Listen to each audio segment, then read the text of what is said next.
মুবারাকান ওয়া হুদাল লিল আলামিন।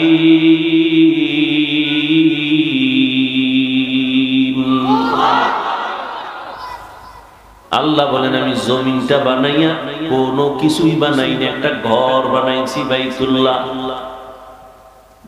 মক্কা নগরীর মধ্যে ঘর আমি আল্লাহ হেদায়েতের জন্য বানাইছি, ইবাদতের জন্য বানাইছি। এই ঘর হেদায়েতের ঘর, এটা এমন এক দামি ঘর যেই ঘরের দিকে শুধু তাকায় থাকবে অনবরত সওয়াব লেখা হবে। এটা এমন একটা ঘর, আপনাদের ফতুল্লাহ এলাকায় মসজিদগুলো কার ঘর? জমিনের সব মসজিদগুলো আমার আল্লাহর ঘর, তবে বাইতুল্লাহর মতো একটার মর্যাদা নাই। বলে কেমন মর্যাদা? বলে বাইতুল্লাহর এরিয়ার মধ্যে কোন আশিক যদি একবার বলে লাব্বাইক, 1,00,000 বার লাব্বাইক বলার সওয়াব আল্লাহ দান করবে। বাইতুল্লাহর এরিয়ার মধ্যে বসে যদি একবার বলে আল্লাহ, 1,00,000 বার আল্লাহ বলার সওয়াব বান্দা পেয়ে যাবে। বাইতুল্লাহর এরিয়ার মধ্যে যদি একটা সিজদা করে আশিক, একটা সিজদার বরকতে 1,00,000 সিজদার সওয়াব পেয়ে যাবে। এরকম সওয়াব আর কোন মসজিদে আছে? এই পরিমাণ নাই। মদিনার মসজিদে আছে, নববী, মসজিদে নববী। বাইতুল মাকদিসের মধ্যেও বড় সওয়াব, কিন্তু বাইতুল্লাহর সমান না। সবই তো আল্লাহর ঘর, কিন্তু বাইতুল্লাহর সমান ঘর তো সব ঘর না। ফতুল্লাহর এই মাঠে সবাই তো মানুষ, কিন্তু সবাই আল্লাহর আদালতে জ্ঞানী মানুষ না। আল্লাহর আদালতে জ্ঞানী হওয়ার জন্য মেট্রিক IABA পাস করা লাগে না, মাওলানা মুফতি হওয়া লাগে না, পীর হওয়া লাগে না। আমার মাওলার আদালতে জ্ঞানী হওয়ার জন্য আমার মাওলারে চিনা লাগে, আমার মাওলার সাথে গভীর সম্পর্ক করা লাগবে। এরে যুবক, বয়ান তো তুমিও কম জানো না। নামাজ পড়া ফরজ, পর্দা করা ফরজ, মা বাবার খেদমত করা ফরজ, সবই তো জানো, করো না কেন? মিথ্যা বলা হারাম, গালি দেওয়া হারাম, গীবত করা হারাম, নামাজ ছাড়া হারাম, বেপরদায় চলা হারাম, নাচ দেখা হারাম, গান শোনাও হারাম, কাউকে হত্যা করা হারাম, চুরি করা হারাম, দুর্নীতি করা হারাম, জুলুম করা হারাম। সব এখানে এমন একটা মানুষ নেই যে জানে না। এরপরেও কেন করো না? তুমিও মুসলমান, আমিও মুসলমান। তোমার আল্লাহ আমার আল্লাহ এক, তোমার নবী আমার নবী এক, তোমার কাবা আমার কাবা এক, তোমার আমার কোরআন এক, তোমার আমার কালেমা এক, ধর্ম এক। অথচ তোমারে পাও দইরা দইরা আল্লাহর বান্দা উলামায়ে কেরামরা বুঝাইতেছেন। তাবলীগ ওয়ালাদের মেহনত, পীর সাহেবদের মেহনত, উলামায়ে কেরাম, খতিব সাহেবদের মেহনত, পাও ধরে ধরে তোমারে বুঝায়। এরপরও কেন বান্দা তুমি নামাজ পড়ো না? কেন তুমি পর্দা করো না? হালাল ভাবে চলো না? এর একটাই মাত্র কারণ, তুমি কারে সিজদা দিবা তার প্রতি তোমার মায়া এখনো হয় নাই। আর মায়া না হওয়ার কারণ, তাকে এখনো তুমি চিনো না। আমি টুপি খুলতে চাই না, লজ্জা।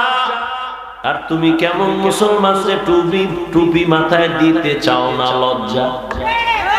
আমি দাড়ি কাটতে চাই না, লজ্জা। তুমি কেমন মুসলমান দাড়ি রাখতে চাও না, লজ্জা। আমি মসজিদে না ঢুকলে লজ্জা পাই, তুমি মসজিদে ঢুকতে গেলে লজ্জা পাও। আমি পর্দা না করলে লজ্জা পাই, তুমি পর্দা করতে গেলে লজ্জা পাও। ওরে আমিও তো তোমার মতো একটা মানুষ, আমি তো তোমার মতো রাত কাটাই, দিন কাটাই, 3 বেলা খাই। ও আল্লাহর বান্দারা, এই জমিনের হাওয়া বাতাস সূর্যের আলোতে তুমিও বড় হয়েছো, আমিও হয়েছি।